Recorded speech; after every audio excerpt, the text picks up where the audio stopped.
Hey, good afternoon. Thank you for being here already.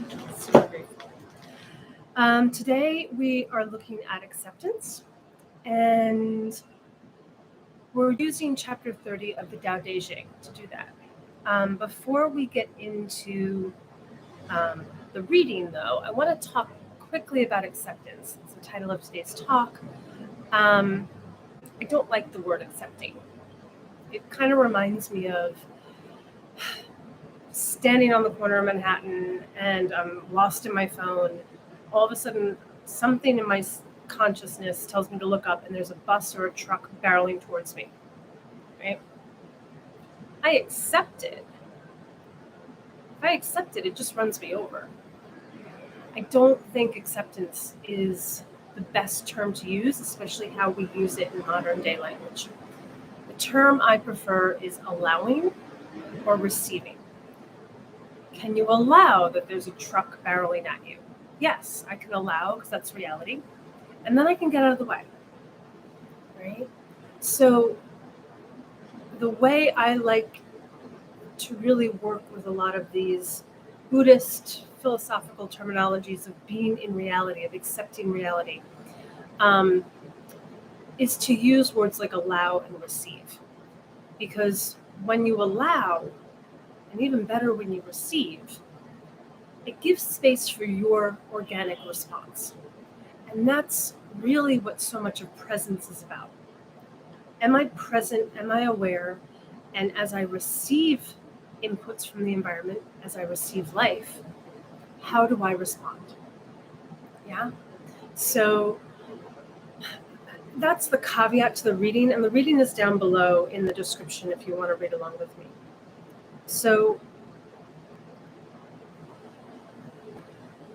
and one more point on receiving is in our modern era, and by modern, I can go back 2,000, 3,000 years,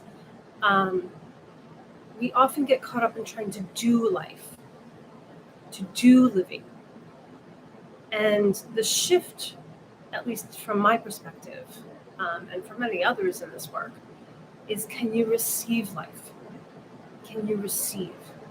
Right? Like the trees receive the CO2 and the sunlight and the rainwater and the nitrogen and the phosphorus from the soil. They receive it and then use it, right? So instead of doing life, can you subtly begin to shift into receiving life? And that's a big point, a big part of this practice. Because when you start to shift into receiving life, one, you feel more connected, you feel more at ease, you feel more peaceful and restful. But things also just get easier. The issue with receiving life and not doing life is we don't trust. And I was actually talking with a client this morning that if you don't trust, that's legitimate. Trust that you don't trust, right? You have to practice receiving life and getting still and present enough to even receive life without your ideas on top of it. You have to do that multiple times until you can slowly open up into trusting what you're receiving. At some point in almost all of our childhoods, it became clear that unless we did something, we wouldn't receive what we thought we needed, what we felt we needed. So then we would subtly manipulate the situation in order to maintain whatever it is we needed to feel safe. And by manipulate, you could be a perfect kid. You could be an angry kid. You could be greedy. You could be kind, right? Whatever were the adaptations that you personally needed to make in order to work with the adult figures that figured most prominently in you, in order to feel the safety and security to whatever level you could manage to get out of those situations, in order for you to thrive as best as you could, given whatever random genetics and nature and nurture happen to be going on for you and those around you, right? So with that all said, let's get into the reading. The master, so I'm changing the his to a her because I'm a her. Do the same for you. As always, the master is you. The only difference between you and a master is if you think that you're not the master. And the thing is that the master isn't master over anything. If you think that you're mastering yourself or having mastery over something, that's a false master. That's a non-master. The master is a master of being present and not knowing, right? That's it. So the master does her job and then stops. She does whatever the moment she receives responds, as my teacher would always say, receive life and then respond. She does her job, which is to receive and respond, and then stops. She doesn't keep going, right? She understands that the universe is forever out of control and that trying to dominate events goes against the current of the Tao. Because she believes in herself, she doesn't try to convince others. Because she is content with herself, she doesn't need others' approval. Because she accepts herself, the whole world accepts her. Now, this description is, I think, all of our ideals, right? Could I believe in myself so much that I don't care what other people think or say, right? So that I don't need to convince anyone of anything. I'm that solid and in myself and in my own integrity. I believe in who I am, and that includes the good and the bad, right? I believe in everything that I am, but I don't have to convince anyone that I'm right or wrong, right? I just am. I am just present. Because she's content with herself, she doesn't need others' approval. And this goes back again to neither good nor bad. It's easy to be content with yourself when everything seems to be going right. But the challenge here is, can you be content with yourself when you seem to be messing up? When the wrong words come out of your mouth, when you do the wrong thing or say the wrong thing, can you be content with that? Because that's being truly content with all of you. Right? Can you? Can you? How? How do you do that? This is why the Thursday practice session is so important. The how is in the breath. It's always right here for us. You just take a breath. Don't think, observe. That's contentment with the moment. You practice that at some point. And I'm almost 30 years into a practice now, so this has definitely taken me a while, and it's still something I practice and work on.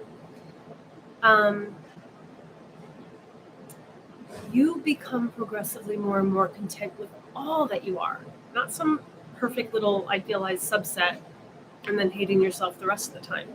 No, everything that you present as is perfect. Because she doesn't need others' approval. No, because she is content with herself, she doesn't need others' approval. This is a great practice for when you're meditating. I think I mentioned in last week's class, I had just gotten back from a week of meditating in a barn in a field. Oh, by the way, there'll be no classes next week because I'm going back to the barn in the field for another week of silent, intensive meditation practice. Because in my experience, the more I practice, the easier and more connected and seamless my whole life becomes. But as you practice becoming content with yourself, you don't need anything else from anyone. And that has taken me a long time, let's be clear. But when I sit, and I'm sitting day long from 5 a.m. in the morning till 9 o'clock at night, I really get the opportunity to observe my thoughts, to really investigate. Oh, this thought arises. What's at the root of that thought? What am I doing? And as I investigate the thought, this is what I alluded to last week, every thought is an idea about how to gain something or how to prevent losing something, or some justification of an old gain or an old loss. All of our thoughts are about approval in some way, right? When you stop needing others' approval because you truly approve of yourself, and that's, again, all of you, not just the good stuff, the really, like it's in the Rumi poem, The Guest House, where he says the dark thought, the shame, the malice, invite them at the door, meet them at the door and invite them in with a smile, right? Truly content with your dark thought. I recently got kind of braces, so I'm still learning to talk with them. So I thank you for your patience as I learn to navigate the metal in my mouth.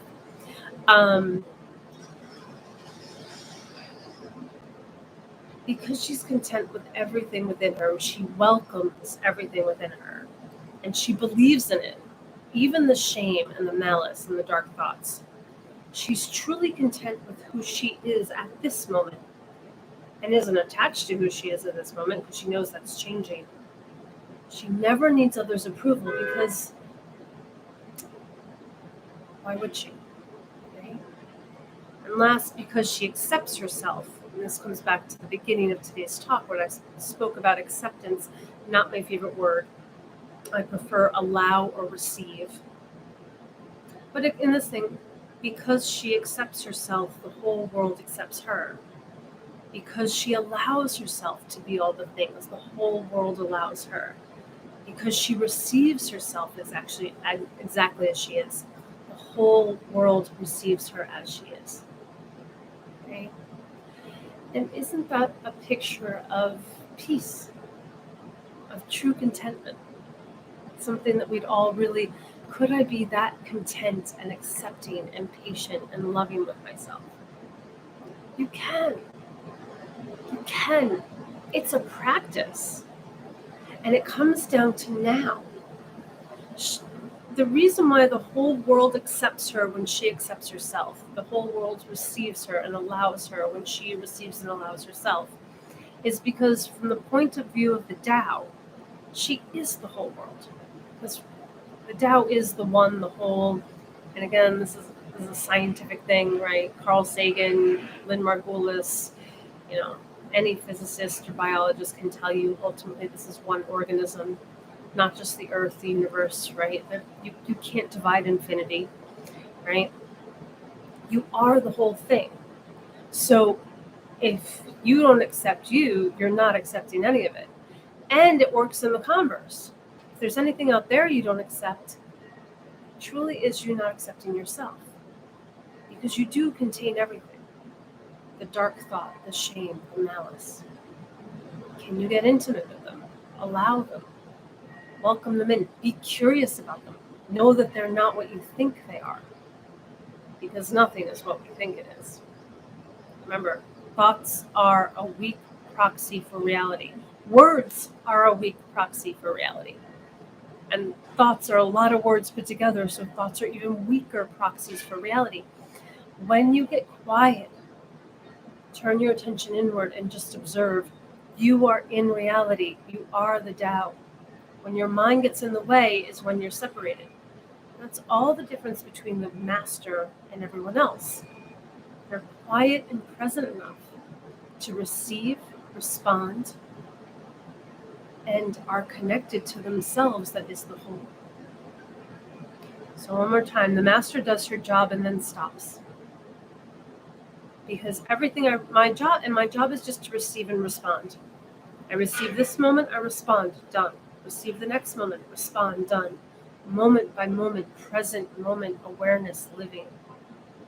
She understands that the universe, this whole thing, is out of control because control is an idea, is a word from the language-based, limited thinking mind. Remember, the mind is just one of our senses, right?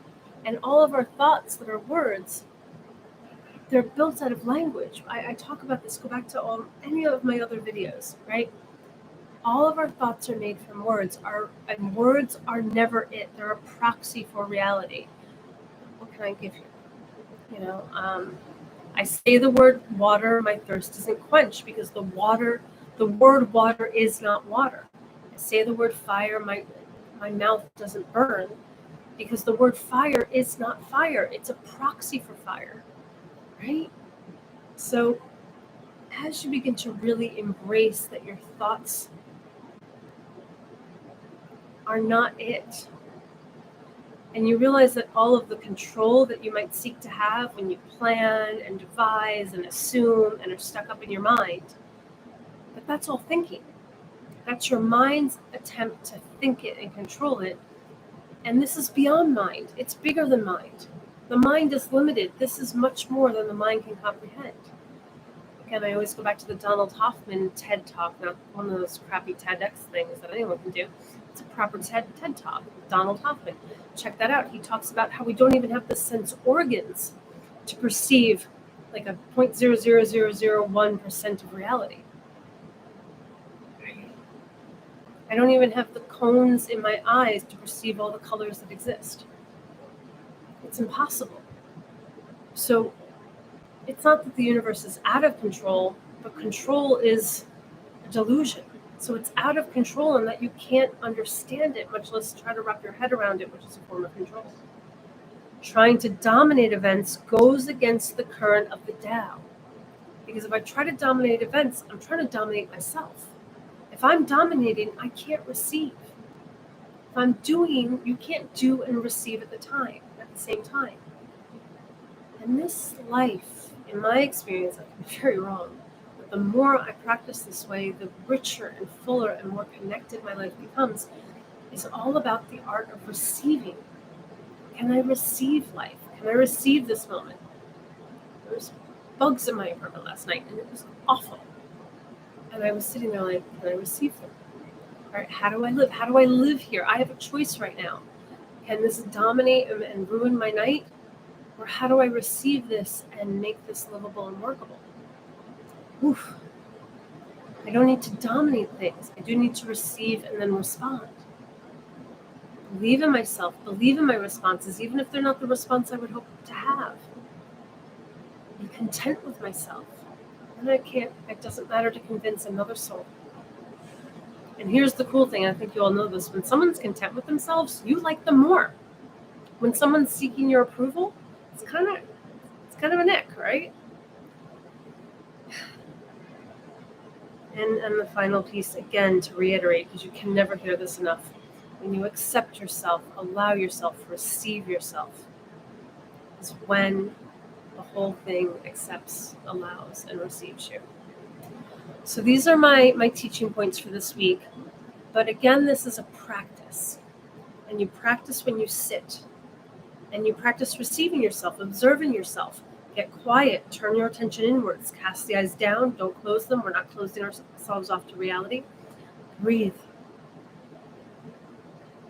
Observe the breath silently. Notice when the mind goes off. Observe what you're thinking. Notice, oh, that's a story about gain or loss or the future or the past. None of it's now. Come back to the breath. Practice returning to quiet observation of the now, quiet observation of yourself. And you are, without effort, practicing being content with, accepting, allowing, receiving yourself moment by moment.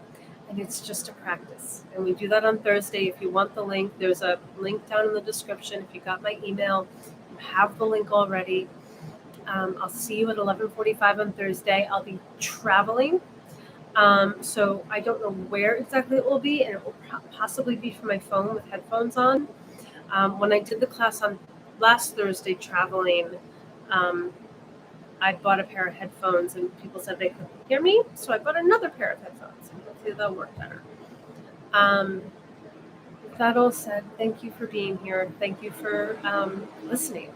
I'm very grateful. Have a beautiful week. Have a beautiful 2 weeks. I'll see you in early July. Thank you. Bye.